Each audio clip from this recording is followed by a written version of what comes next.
Welcome to crime confessions. ప్రస్తుతం మనం జగిత్యాల జిల్లా చిత్తాపూర్ గుట్టల్లో ఉన్నాం. దీని వెనకే పెద్ద పరుపుల గుట్టలు కూడా ఉంటాయి. ఇక్కడే గతంలో అన్నలు పెట్టిన కోట, అన్నలు ఇక్కడే ప్లీనరీలు కానీ ఒక సమావేశాలు కానీ చేసేవారు. ఇప్పుడు మనం ఇక్కడ జనజీవన శ్రమంలో కలిసిన వారు పరిచయం చేసే కార్యక్రమంలో ప్రస్తుతం మనతో మాట్లాడడానికి మల్లేష్ అలియాస్ గంగన్న, అతని భార్య లక్ష్మి అలియాస్ రాజేశ్వర్ ఉన్నారు.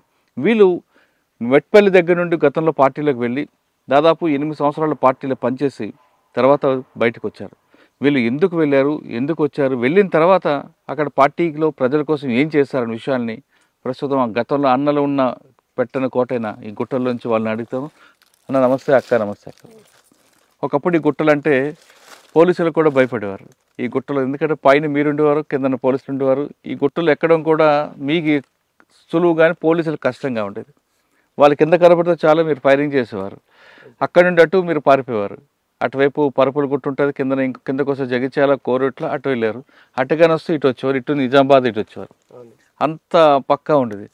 ఇంకా మీ గురించి అక్క గురించి చెప్పాలంటే, మీ ఇద్దరు గతంలో పార్టీలో పనిచేసినప్పుడు ఇదే ప్రాంతంలో ఎక్కువగా ఎన్కౌంటర్లు జరిగేవి. ఈ ప్రాంతం అనేది మా నక్సల్స్కి పెట్టిన కోట. ఇది ఇక్కడ నుంచి పోలీసులు రావడం అన్న కష్టమే, వచ్చిన తర్వాత బయటికి వెళ్ళడం కూడా కష్టమే. అంత పట్టున్న ఏరియా తర్వాత క్రమేపీ ఎందుకు తగ్గిపోయింది? ఇక్కడ మీరు చేసిన కార్యక్రమాలు ఏంటి? ఎందుకు మీరు పార్టీ నుంచి బయటకు వచ్చారు? ఈ రెండు ప్రశ్న సమాధానం చెప్పే ముందు మీ కుటుంబ నేపథ్యం చెప్పండి. ముందు పార్టీలకు ఎవరు వెళ్ళారు? మీ ఇద్దరులో మీరు వెళ్ళారు కదా, చెప్పండి. గంగన్న, మీ ఒరిజినల్ పేరేమో మల్లేషు, పార్టీలోకి వెళ్ళిన తర్వాత గంగన్నగా మారింది, అవునా? అవును, రైట్. ఏం చేశారు, ఎందుకు వెళ్ళారు? అప్పుడున్న పరిస్థితులు అండి ఇక్కడ మెట్పల్లిలో. అదే అయితే వాస్తవంగా మా ఊళ్ళే అప్పుడు అంటే ఇప్పుడు లేదు కానీ భూస్వామ్య వ్యవస్థ అనేది బాగా ఉండే. మెట్పల్లి కూడా మెట్పల్లి మా చిట్టాపూర్, మల్లాపూర్ మండలం ఇది చిట్టాపూర్. ఈ చిట్టాపూర్ విలేజ్కి సంబంధించిన గుట్టలు ఇవి. ఊళ్ళో ఏంటంటే ఇట్లా ఇప్పుడు పాలేరులు, నేను కూడా గతంలో జీతం ఉన్నా. నేను ఒక రైతుకు 6 ఏళ్ళు జీతం ఉన్నా, ఇంకొక రైతుకు 1 సంవత్సరం జీతం ఉన్నాం. మాకు కొన్ని మేకలు ఉండే. మేము ముగ్గురం అన్నదమ్ములము, 2 అక్కలు. అంటే మొత్తం మా కుటుంబం 5 ముగ్గురు అన్నదమ్ములము, 2 అక్కలు, అంటే మొత్తం 5 మేము. సాలిసాలని పరిస్థితి, జీతం ఉన్నాం. జీతం ఉన్న కాడ అప్పుడు ఏంటంటే ఈ రైతు కూలి సంఘాలు ఏర్పాటు చేద్దరు. దళం వచ్చి రాత్రిపూట మీటింగ్ పెట్టి అంత ముందు ఒకసారి రౌండ్ వేసేద్దరు. అంటే అన్నలం వచ్చినామన్నట్టుగా చాటింపు చేసినట్టుగా ముందు కంజర పట్టుకొని తిరిగి పలాని కాడ బస్ స్టాండ్లో మీటింగ్ పెడతాం రాలి అని చెప్పుకుంటారు. చెప్పుకుంటూ వచ్చిన తర్వాత గుంపులుగా అందరం అప్పుడు ఈ టీవీలు కానీ సెల్ ఫోన్లు కానీ ఇటువంటి వ్యవస్థ అప్పుడు లేకుండే. అప్పుడు అన్నలు అంటే పాటలు అంటే అందరం కూడా ప్రతి ఒక్కళ్ళు అసలు ఎవరు కూడా వట్టి ఉండేటోళ్ళు కాదు. ముసలిళ్ళ కాడికి వెళ్ళి చిన్నపిల్లల కాడికి వెళ్ళి ప్రతి ఒక్కళ్ళం ఆడ మాకు అది రాయసిన గుడి అంటారు, ఇప్పుడు గుడి ఉన్నది. అక్కడనే ఏ కార్యక్రమం అయినా, మీటింగ్ అయినా, సభ అయినా, సమావేశమైనా, పంచాయతీ అయినా ఏది జరుపుకోవాలన్నా అక్కడనే జమ అయ్యేది అన్నట్టు. అక్కడ ఒకటి కొంచెం ఎత్తుకెత్తు ఒకటి గద్దె లెక్క ఉంటుంది. ఆ గద్దె మీదకి ఎక్కి కంజర కొట్టుకుంటా పాట పాడి మీటింగ్ పెడతారు. ముందు 2 పాటలు పాడారు. ఏ దళం వచ్చేది అప్పుడు మెట్పల్లి దళం, ఎవరు పాత తాలూకా. అప్పుడు ప్రభాకర్ అన్న, అల్లేశంకర్ ఆలియస్ ప్రభాకర్ అని చెప్పేసి వాళ్ళది పక్కనే ఇక్కడ కొన్రికల్ల, మెట్పల్లి మండలం కొన్రికల్ల. ప్రభాకర్ అన్న ప్రమోషన్ మీద జిల్లా కమిటీ సభ్యుడై వెళ్ళిపోయిన తర్వాత సాగర్ వచ్చాడు. సాగర్ అంటే అలా వాయులపల్లి జమ్మికుంట ఏరియా, హుజరాబాద్ ఏరియా. సాగరు ఆయన లొంగిపోయిన తర్వాత, ఆయన కేసుల పల్లవి మళ్ళీ లొంగిపోయిన తర్వాత పేరోళ్ళ మీద వచ్చి మళ్ళీ ఆయన ఎన్కౌంటర్ అయ్యాడు. అది వేరే. కానీ ఆయన వేయిన తర్వాత మళ్ళీ ఇక్కడ మా పక్కనే మొగిలిపేట రమేష్ అని, గంగుల వెంకటస్వామి ఆలియాస్ రమేష్ అన్న అని, అప్పుడు మనకు జిల్లా కార్యదర్శిగా పనిచేసి మానాల ఎన్కౌంటర్లో చనిపోయాడు. అప్పుడు మేము ఇదే రైతు కూలి సంఘం పెట్టారు ఇక్కడ. దాసరి గంగమల్లయ్య అని చెప్పేసి మాకు ఆయన జిఆర్డి కమాండర్ ఉండే. జిఆర్డి అంటే గ్రామ రక్షక దళం. జిఆర్డి అంటే గ్రామ రక్షక దళం కమాండర్ ఉండే.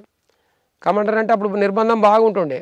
మేము రోజు ఇట్లా గుట్టల వైపు, ఇటు తోటల వైపు, అటు ఇటు గొర్రెలకు పోతుంటాం. గొర్రెలకు కానీ, ఆవులకు కానీ, లేకపోతే రైతుకు జీతం ఉన్న కాడ పనికి పోయినప్పుడు మాకు కలుతుండే. కలిసి మీరు తమ్ముడు ఇట్లా జీతం ఉండడు కాదు, మీరు ఖచ్చితంగా చదువుకోవాలా, ఇట్లా బాలల సంఘం ఏర్పాటు చేసుకోవాలని చెప్పేసి మాకు తను బోధించేది. బోధించినప్పుడు ఎందుకంటే మాకు కూడా ఏమనిపిస్తే అంటే, అన్న మరి మాకు అన్నలు కల్పిస్తామనంటే కల్పిస్తా తప్పకుండా అని చెప్పేసి 2-3 సార్లు ఇక్కడ యూసుఫ్ నగర్ అని మా పక్కనే ఉంటుంది.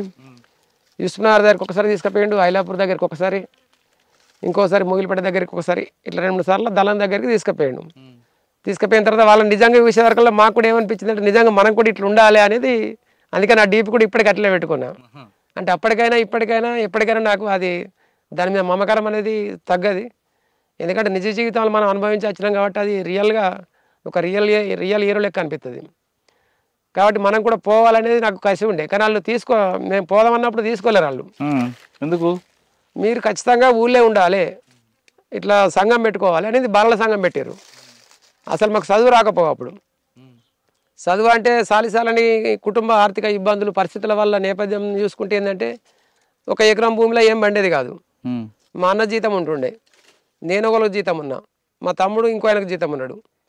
ఇక అటువంటి పరిస్థితుల్లో అందరం జీతం ఉండి పని చేసుకొని మా అక్కలకు పెళ్ళిళ్ళు చేసి వాళ్ళకి వరకట్నాలు ఇవన్నీ అప్పుడున్న వ్యవస్థలు ఇవన్నీ ఉంటుండే కాబట్టి వాళ్ళకి చేసే వరకులో మాకు కూడా ఇక్కడ ఏమి ఉండకపోవు.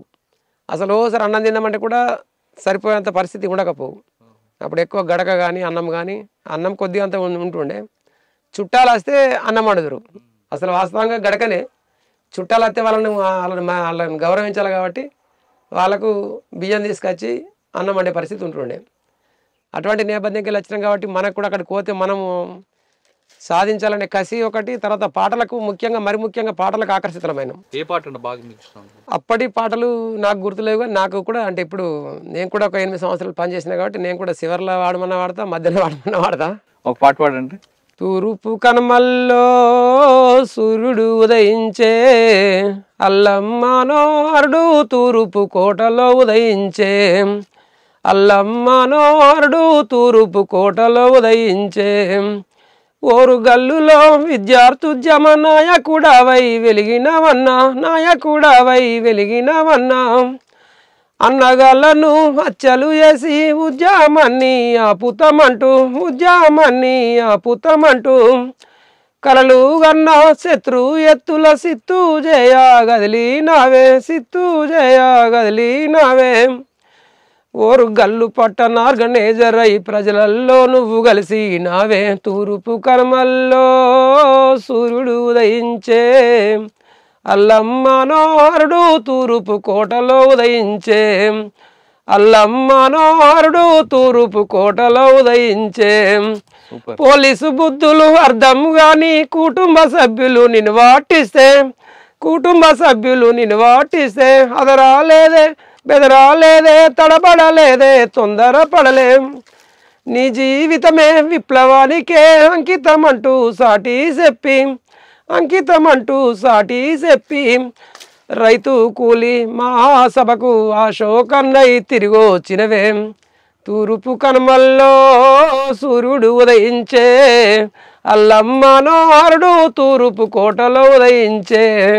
మీ గురించి చెప్పండి, మీరు ఎందుకు వెళ్ళారు? మేము గొల్లపల్లి మండలం ఎనుమట గ్రామం మాది. మేము ముగ్గురం, ఒక తమ్ముడు చెల్లె, నేను పెద్ద నేనే వాళ్ళిద్దరికంటే. అయితే ఊళ్ళో మీటింగ్ పెడదురు, ఎప్పుడెప్పుడు వచ్చి ఊళ్ళో మీటింగ్ పెట్టి భూస్వాముల దగ్గర బియ్యం తీసి ఊళ్ళోనే వంచిర్రు. మా ఊళ్ళోనే వంచితే ఒక అన్న ఉండే బుగ్గరెడ్డి అని, మా ఊళ్ళోకి వెళ్ళి పోయిండు బుగ్గరెడ్డి అన్న. ఇక అన్న ఎప్పుడు అక్క నువ్వు రావాలంటుండే. అయితే అన్న నేను ఇప్పుడు రాను, మా వాళ్ళు చిన్నగా ఉన్నారు, తమ్ముడు చెల్లె చిన్నగా ఉంది, రానంటే ఖచ్చితంగా అక్క రావాలి నువ్వు అని అంటుండే. అన్నప్పుడు తర్వాత అన్న పోయిండు, బియ్యం పంచిండు అన్ననే. అదే ఊళ్ళే బియ్యం తీసుకున్నాడు, బియ్యం పంచిండు అన్ననే. ఎప్పుడెప్పుడు అన్నం తీసుకుపోయేది.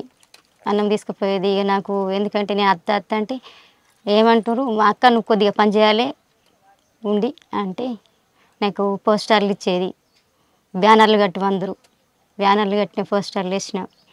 తర్వాత ఇక వెనకసిరి అక్క ఇక ఎందుకంటే నువ్వు ఊళ్ళో ఉంటే ఇప్పుడు మంచిగా లేదు, ఇక రా అంటే ఇక వెళ్ళినావు. అప్పుడు ఎంత వయసు అమ్మా నీకు?